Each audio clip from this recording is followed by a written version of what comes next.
DevelopSec, Developing Security Awareness with James Jardine, brought to you by Jardine Software.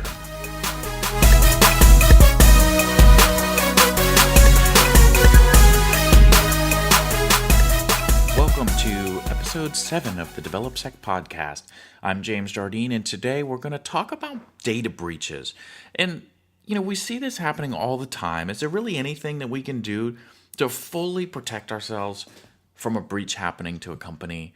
I mean, really, there isn't. I guess we could shut our company down, but how do we really go through and fully protect ourselves?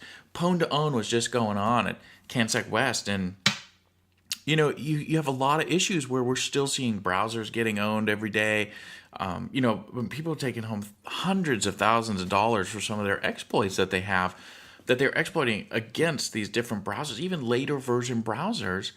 And it just goes to show that even with as much knowledge as we have about security and people that are putting in a lot of effort to do security, there's still issues that are out there. And maybe not by any purpose or malicious means that they've done this, but we're still having issues that the mitigations that we come up with are still bypassable. People just, have to get creative and spend time thinking about a way to get around it, and they're finding ways. I guess that idea that if it was built by a person, then it can be cracked by a person. So we're seeing breaches happen all the time. So less concerned about how do we stop these breaches at this point. I wanted to talk a little bit more about what do we do when a breach occurs? How do we handle it? We just saw an issue with Target. Everybody knows about the Target breach that happened. There's more and more news coming out every day about how it could happen. They talked about HVAC systems. They talked about this. They're recently talking about the fact that they actually caught it by monitoring at one point, but didn't act on it. And then a second breach occurred that was bigger. So maybe they saw it and didn't do anything, which is kind of a big problem, because they maybe misaligned how serious it was. So these type of things, are of concern from both a regular user aspect and from a corporate aspect. Also, the site that hosts for Certified Ethical Hacker, they've been breached. This is their second time just recently that they've had an issue where somebody's gotten into their systems. We've seen it with LinkedIn. We've seen it with Yahoo. We've seen it with Evernote. Snapchat had some issues with some data being leaked out. I mean, these are some of the more well-known sites, but all kinds of sites suffer from these issues. And whether it's health information, financial information, personal information, it doesn't really matter. I mean, all these are turning into targets. And we have to kind of have an idea of, well, what are we going to do in the event that we get breached? How should we handle this breach? So from a corporate side, right, from being the business, what should we think about? I mean, okay, we just found out we've been breached. There's lots that goes through your head. One question is, how much information do we share? Obviously, first thing you want to do is figure out what's causing the breach. Is it still happening, right? Is this an active attack that we have to do something to stop the active attack, to cut down the information that's shared? Is this something that occurred and is no longer occurring, but still do we take systems offline? We have to figure out that root cause of what happened. How did they get in? Did they access any information? Then we have to try to figure out, if that information was sensitive data in the aspect of financial or personal, whatever it may be, is that data sensitive? And did that data get compromised? Did somebody get that data? Because then, now we have to start thinking, well, what type of lawsuits are going to come at us? Do we have to do credit monitoring that we're going to provide for people? Because there's a huge cost to that. How do we get our systems back up? How do we rebuild that trust in people that, hey, our systems are secure, you can still use us? I mean, people still shop at Target. I still shop at Target. They suffered a huge breach, but I personally see it as, it's a risk we take for shopping anywhere. I mean, anywhere we use information, there is a risk. So I'm willing to accept that risk. But how do they go about handling this issue? So we know we have to figure out the root cause. We know we have to figure out what kind of data may have been compromised. And that may mean bringing in an outside company, depending on the type of breach that occurred. Maybe you're reaching out to the FBI or other local authorities to help you investigate this information in the instance that happened. So hopefully if there are like criminal charges and they can actually track down who's responsible, maybe it's somebody that, action can be taken against.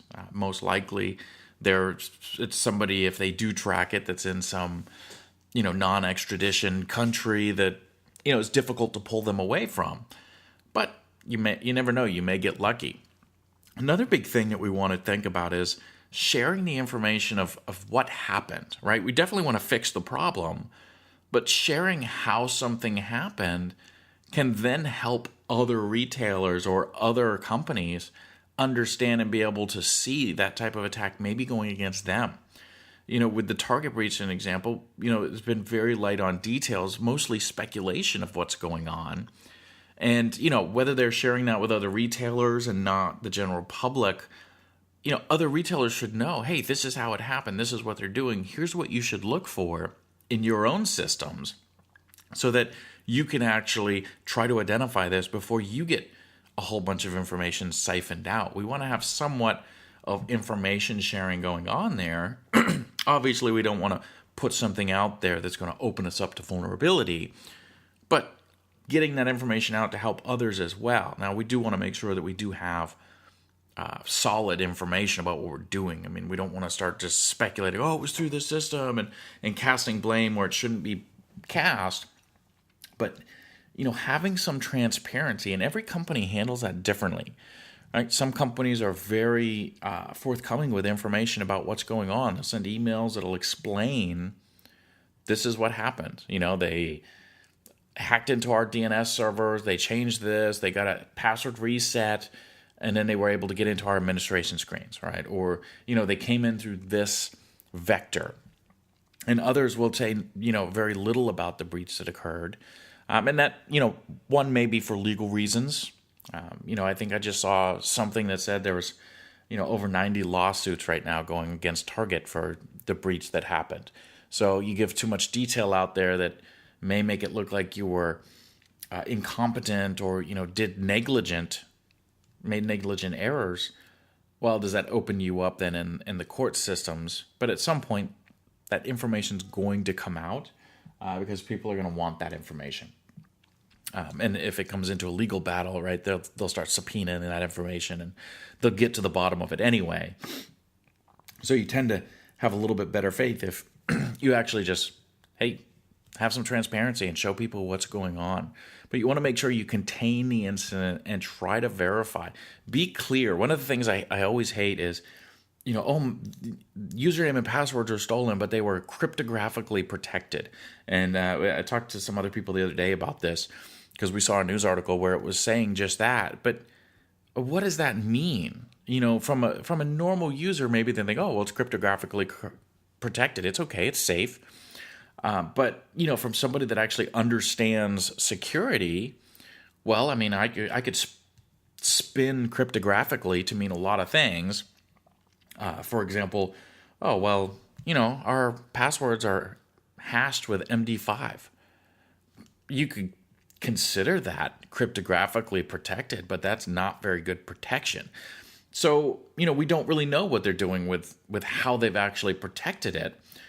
Are they doing it the way best practices say they should do it, or are they doing the minimal and being able to say, it's cryptographically protected? I mean, even worse, you could technically say that ROT 13 is cryptographically protected, but boy, if they're storing passwords that way, maybe there should be some negligence issues going on. But having some detail, you don't have to give away the salt that you're using to protect your passwords or anything like that, but give some detail so we can understand and we know what cryptographically protected means versus just a blanket statement of, no, it's protected cryptographically, it's safe. When in most cases, it really may not be. Then people start to speculate, well, if they said that, then it's probably not very good. So that's why they're just giving a blanket statement versus this is how we're really protecting it. So we want to, try to have clear information that's coming out to let people know. in a timely fashion so that way too much speculation doesn't build up, because we have to think about reputation from a business standpoint. And I've often thought that, if you can actually ride the wave and survive through a breach, in some cases, it can actually help a company. I know it's surprising to believe that, but I look at Evernote, who a year or two ago had a breach, where they lost some information. It wasn't anything with their notes, but it was, they had a breach of information, and they survived through it. It was all through the news, and my personal feeling of it was actually, one of the better things that could happen to them, because at that time they weren't really that well known. So to get into the news and have all that stuff around, hey, what's Evernote? Let me go check that thing out. And now you get a bigger user base. I mean, I was a user at the time. I wasn't going to stop using it because they had that. Again, I accept the risk. I know it's going to happen. And, I do precautions on my side to, kind of help curb that risk a little bit. But now they're getting national attention. And you got to wonder, is it always detrimental to a company? And I don't think it is. I think in a lot of cases, it does cause problems. It may cause slowdowns. But in many cases, as a society, we tend to kind of write it off of, well, that just happens, and we keep going. And yeah, we'll talk about Target for a while, but soon it'll kind of fall off the plate. I mean, people are still going to shop at Target. Some people will actually, shop at Target because of the breach, because they'll say, or they'll believe that, well, the security must be better now because they had a breach, they've gone in, they've fixed it, they're really focused on security, so I should trust them more because now they're doing all this stuff. So, man, they're going to have even better security than anybody because they're actually thinking about it. And that's how we think. It does have an adverse effect for some, and it has, I think, a good effect for others. Given enough time to run through it, it can have positive effects. Not that I think everybody should get breached, but I think there is some plausibility to that. From a user perspective, right, we're seeing getting breached all the time. How do we handle those? We have to think about, well, what data am I losing? I think it's a lot of our responsibility as a user to actually go in and, be checking our credit card statements, right? If I have a credit card, it's my responsibility to check that credit card statement. Now, obviously, it's the responsibility of companies to actually protect your information.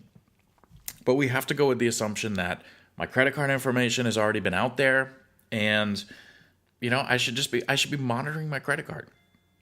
That's the best thing that we can do, using strong passwords, using different passwords for each site, since credential databases are a huge target, changing up and using different passwords, using different usernames, right? Thinking about how we can protect our accounts so that in the event a breach happens, how am I best suited to handle that? So using different passwords for each site.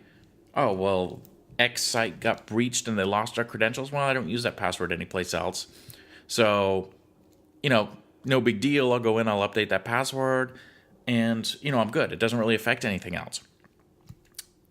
That's a huge benefit to using the different passwords. Now, of course, it's difficult to manage all those passwords. I personally use a password manager. That way I can store all the passwords in one place. It's all encrypted. And then I have to have this secret super password to decrypt everything. But, it helps because then I can use better passwords, longer passwords for my sites, right? And I don't have to worry about thinking, oh, am I going to use the same password? No, I'll just use a different password. Not jumping to conclusions, I think, is a big thing. A lot of people, fear just gets struck in everybody when a credit card breach happens. I mean, there are tons of sites out there that'll list all the breaches that are going on because, it's required by law for these people to report this.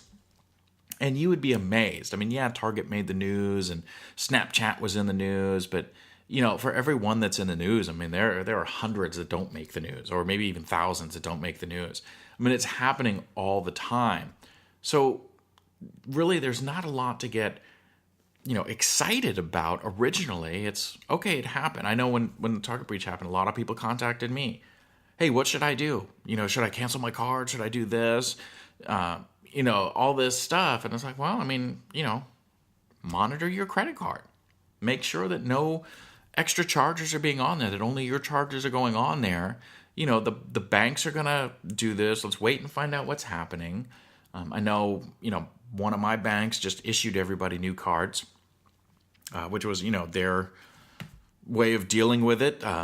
Other ones, they didn't issue any new cards. It was only if you were affected, they would give you a new card, or if you saw the malicious charges, you could get a new card, something like that. But keep in mind that charges that you didn't do on your credit cards turn out not to be your responsibility as long as you're reporting them in time, right? In a timely manner. You can't wait a year and look back and say, oh, wait, I didn't do that. All right, you got to be watching your credit statement, but you call them up, hey, I didn't do that. Okay, we'll take it off. I'm sure there's some rigmarole you got to go through to get it all taken off, but you get it taken off, you realize your card's been compromised, and maybe at that time you get a new card. But if it's not card related, what if it's other personal information? Okay, you get credit monitoring. I'm not going to go out and change my social security number because I got compromised. Right? We have credit monitoring that's supposed to help. It's not a guarantee, but it's supposed to help. And just really, it's just about being vigilant about everything that you're doing. Get your free credit report every year. Split it up. You get one free credit report from each of the 3 reporting agencies. So every 4 months, request one from a different agency and get your free credit report and check it. Make sure nothing crazy is showing up on there. And if it does, report it immediately. Just like looking at your credit card statements. Go out and look at them. If something's wrong on there, report it. And, just take those precautions. Because, at the end of the day, we have to believe and we have to assume that people are getting breached. Our information is out there. As much as we hope it was secret, there's a lot of information that's out there. So we just have to start being a little bit more cautious from an end user standpoint of how am I protecting my data? All right, it can't all be on somebody else. We're throwing it everywhere. How am I helping protect myself in the event that something happens? So that pretty much wraps up episode 7. A little longer than I expected to go, but I did want to cover both user and company side. So we will be back again next week with episode 8. Hopefully we'll have a cool topic in the news that we can talk about. But until then, I hope everybody has a great week, and we'll talk to you then. You have been listening to the DevelopSec podcast with James Jardine. Follow us on Twitter at DevelopSec and visit our website at www.developsec.com for more episodes and information.